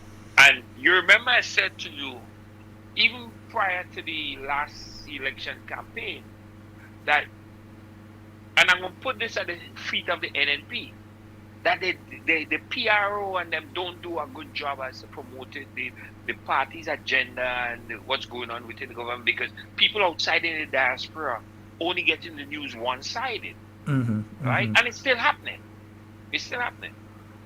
But upon the financial situation where they want to pay salaries twice a month, and upon the fact that you raised earlier on and other people raised and the ex-minister raised, that if the financial institution does not agree to apply the interest on a fortnightly basis on the principal, it's a waste of time.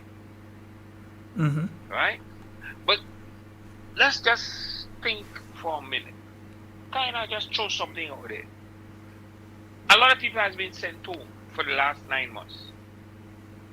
So now I think now is a kind of way of, they can't keep sending people home. But if you keep this principle of fortnightly payments without bringing in the financial institutions, which is imperative in this agreement, because they have to be a part and parcel of the agreement, right? To the borrowers, Mm-hmm. to the people that loan money to and whatever. If they're not inclined with it, when they cannot receive the interest rates, the way they make the main source of their income, what's going to happen again? They go out and start sending people home. Yeah. But not only that, remember the financial institutions have a board of directors to answer to. Exactly. So from the manager to the people who managing the loan portfolios, everybody could find themselves looking for a work, eh? That's my point. That's another avenue where they're creating unemployment. That's another avenue of unemployment be created within the country. And then once you start creating that void of employment, of loss of jobs in the financial veins of the institutional structure of the country, that's a major collapse.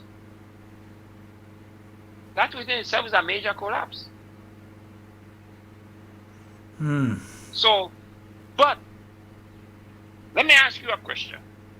Man to man, countryman to countryman. When the Minister of Finance fire himself and then put himself in a position as a Minister of Utilities and the other, that faction, that ministry I think. Right. As an ex-Grenlec worker, I've been working in Grenlec since I was in Wesley Hall Primary School. Wesley Hall to GBSS, graduate GBSS, went into Grenlec. So when this Grenlec was sold in 2008, whenever, previous years ago. 1994. It's now 94. Now it's bought back because Grenlec is going to have main infrastructure. Number one infrastructure. So now that they have attained it back, the previous government has attained it back for the country.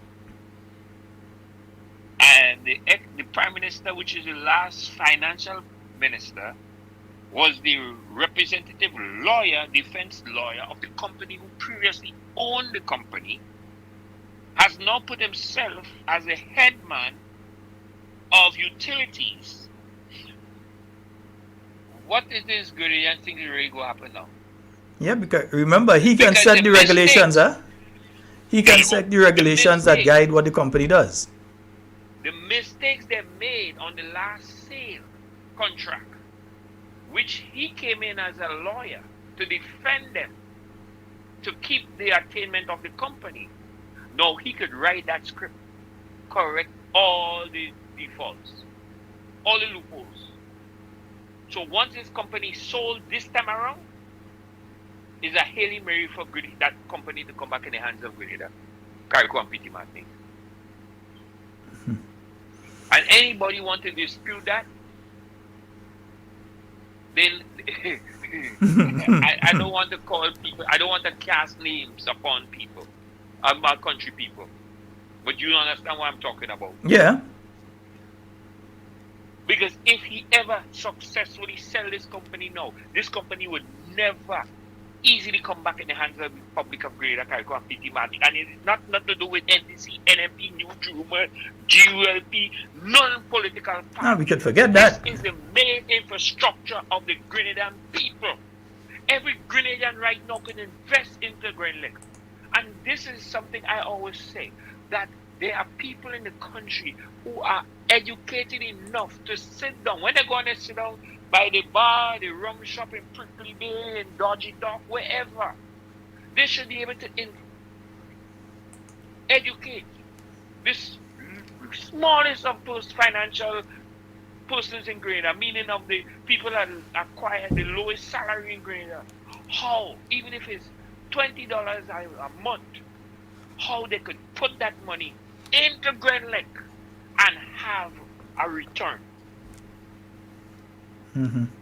Because see, if you listen to Dr. Braffett earlier when he called and he started the ball rolling on Grenlec, I was kind of leaving Grenlec for later in the program, but he started it early, so I mean, I don't mind. From the time he started it, I kept calling. Yeah, well, I mean, from the time he started I don't mind. I was calling. Yeah. Right? So now that when he started it, if you listen to part of what he said that government should really look at ensuring that it's Grenadians, whether you put a threshold as to how much each person could purchase, how much shares each person could purchase. How much person? Right. So you say, well, each person could purchase no more than 10,000 or so, but let it be Grenadians that end up buying, because the model that the New National Party was looking at is that if you have to sell shares, it's going to be to Grenadians, and you get a company, you call a company, because there are management companies that you could get from different countries, etc., that would manage the company for you.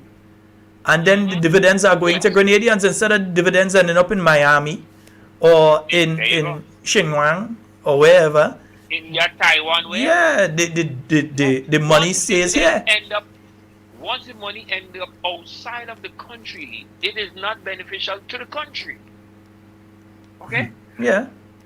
There are American companies who hire people in India and all them places to portfolio their companies here in America, but the money stays in America. Of course, and that's the model that the NNP had been mentioning. They were looking at different things. Of course, you'd have consultation, speak with people about it, and finalize. But that was one of the models being thrown out. The CEO of Nike is not an American, but Nike is one of the major corporations in America. Okay. Oh boy. Weird. It's very interesting to see what is going on right now. Even I got a note a while ago about the fishermen on the Lagoon Road again. They're still waiting for the Minister of MIT, who seems to have gone MIA. They still can't see him. The fishermen on the Carenage have been given notice that they have to move as well. So the fishermen who usually do their thing on the Carenage, they had to go. And they're telling them, find a cove. Find a cove. I have friends who reach out to me. And I'm not saying this is not a aha, I told you so moment, right? But these are folks before election we would have conversation and they tell me some things that I know they call me and tell me, boy, I can't believe, these people actually doing this to us. I said, well, okay, I don't know what to tell you. Right? Look at what they do to Superman. Right? Superman Lamron is one of the most avid NDC supporter, voter, and mouthpiece. I don't know that, sir. I don't know that. You maybe talk with him. I don't know. I don't know Congo. I support any political party, but maybe you know. No, he does. Yeah. We had conversation, and then look what happened. And there's other situations and other issues. Other people that are feeling the grunt with or whatever they're doing. But I was about to say something, but there is a conversation between you and I. Okay. Call me after the program. I don't have a nice way of saying it. But I want to say this. It is not about me or my thing about this party or that party. It is about what is wrong in the situation in the country right now. It doesn't matter it is what is wrong. And this is wrong. Yes, this is wrong. It is wrong in every aspect. No matter what angle you want to look at it from, it is just wrong. Bro, it's just wrong. The amount of people calling people in America, calling people that need help, they're begging for help and they want this and they want that, is wrong. It's wrong. Man. It's really wrong. My brother. Go back to work. Yeah. It was nice. You're supposed to be working. You can't be gaffing on the phone with your friends when you're at work. You talk later. All right, my brother. Yeah, that's our good friend out there. Noise Radio out there. Yeah, I wonder if he up in Canada. I feel he may be up in Canada. Wait, but I was also saying too, because I'm sorry for the situation with the fishermen right now on the Karani James Boulevard and also those on the Carenage. Just being told you had to move your boat. Some of these people have the boat there. Some living right in Belmont. So now you're telling me take my boat and put it where? Put it down in Calice.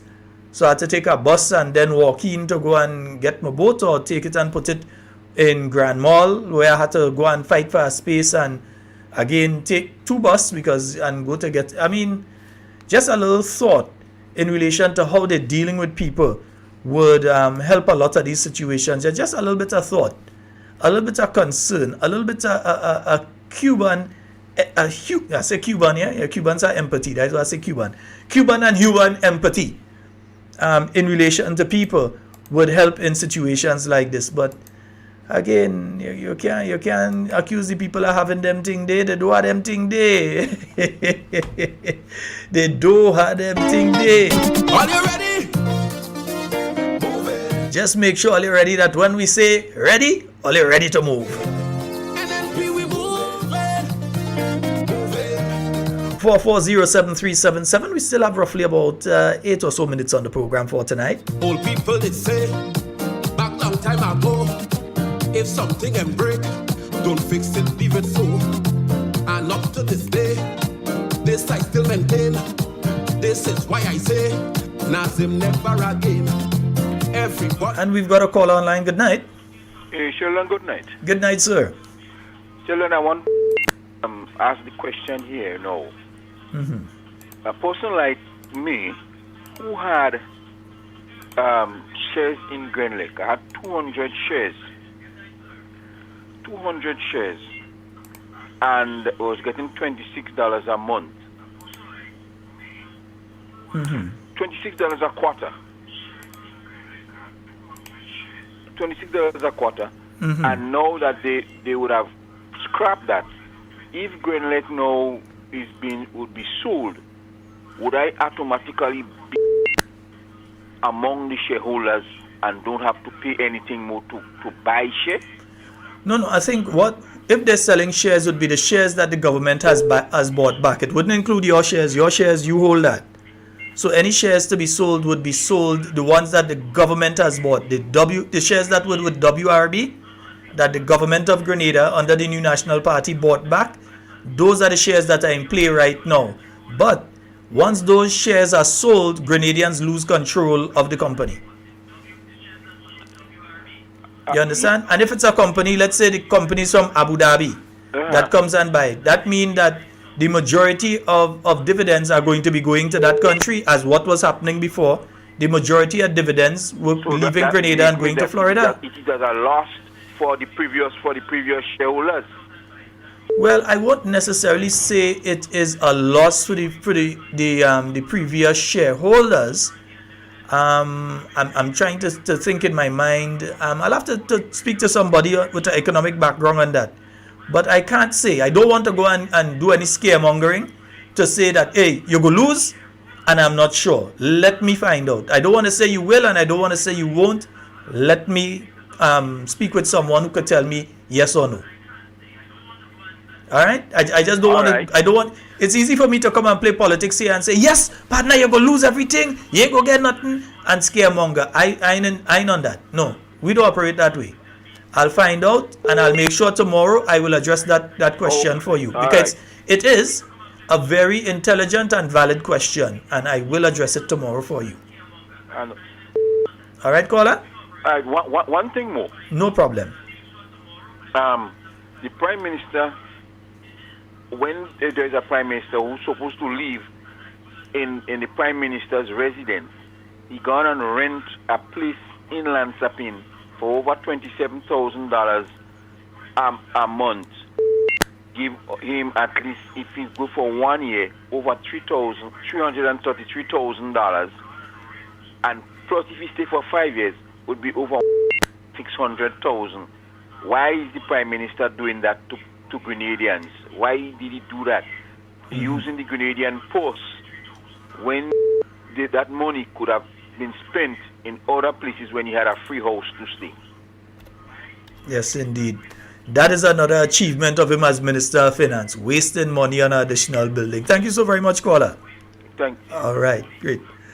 Yes, indeed, 44073. And let me just show you all. That's what I was kind of doing on the side there. I wanted to show you all the public notice because, pensioners, they're telling the pensioners to come on Zoom. For them pensioners under this government. Pensioners, like these people that's be on Zoom and all this kind of thing. Some of them could barely make a video WhatsApp call to talk to the grandchildren and this kind of thing. You're telling them come on Zoom. For them people, oh gosh. We've got a call online. Good night. Hey, Shel, what's up? Hey, I'm good. How are you doing? I'm good. All right, go right ahead. Sheldon, when I think about, when I listen to your program, about it, thing hot in my heart because there is a slogan that says that people who forget the history are bound to repeat it. But look at how it was treated in 2008 to 2012 later 2013 until the election. I've been through it. They meet me on about in real value and telling me, hey, you're looking for it, you get it. On my phone, they calling me. And I just talking about what going on wrong in my country. I Grenadian, I born here, I born and bred here. And listen to the soup man. And the soup man was a real staunch NDC supporter. And I wondering how politicians could turn around and treat the supporters like that. It reminds me of a man with a snake who used to make money with a snake. And one night he was having a show and he told the snake to coil. And the snake coiled. Normally we tell the snake coil, and when he coil, the snake uncoil. But that night when he tell the snake uncoil, the snake coiled it more. And the people thought it was a show. All the time the snake was killing the man. Only when for long they knew the snake was killing the man. Jesus and that's what Christ. NDC is doing. Like a snake that turn around and bite the owner. I don't understand how they expect they will win a next election when they get on like that. Even though you do not want an NDC supporter. Right? Other people won't like it, they go vote you out. Yeah. I don't know how, that's why they will always say, oh, NNP like to give, and that's why my good friend in America and say, oh, we need and we greedy.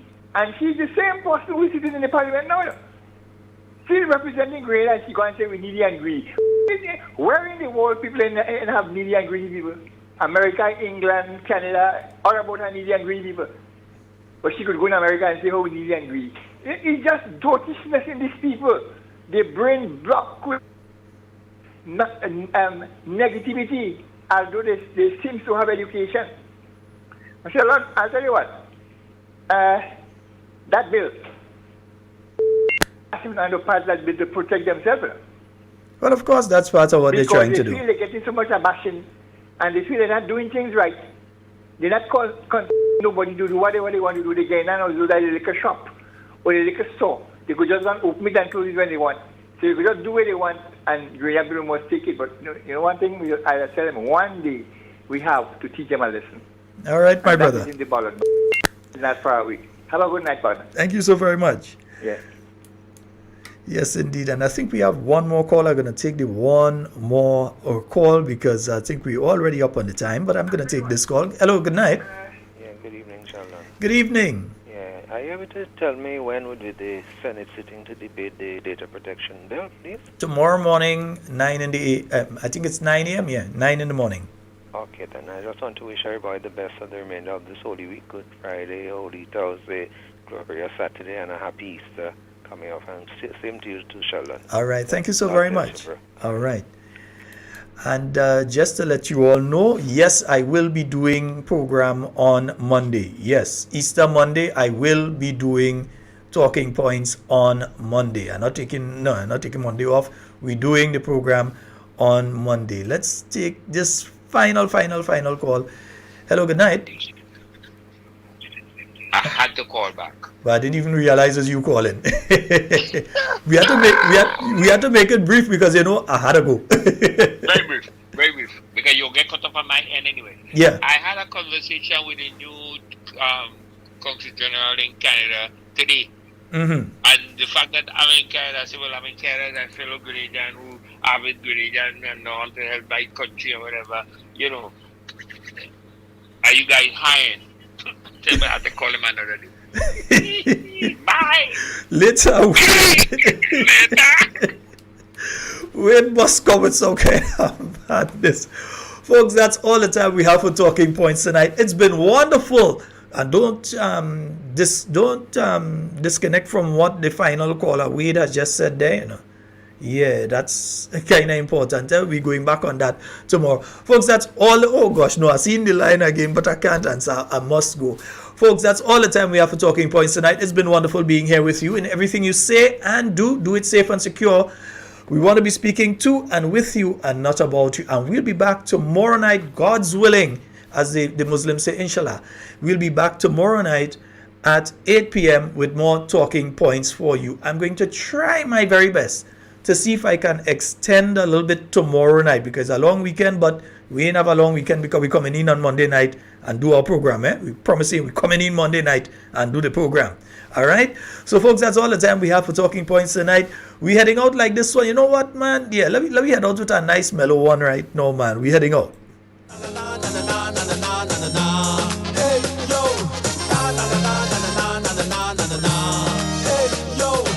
What you come here for? What you come here for? What you come here? What you come here? What you come here for? All we want is unity and peace. Hey, in the party, oi. We don't have to live like peace. No, no, no. All we want is unity and peace. Hey, in the party, oi. We don't have to live like peace. No, no, no.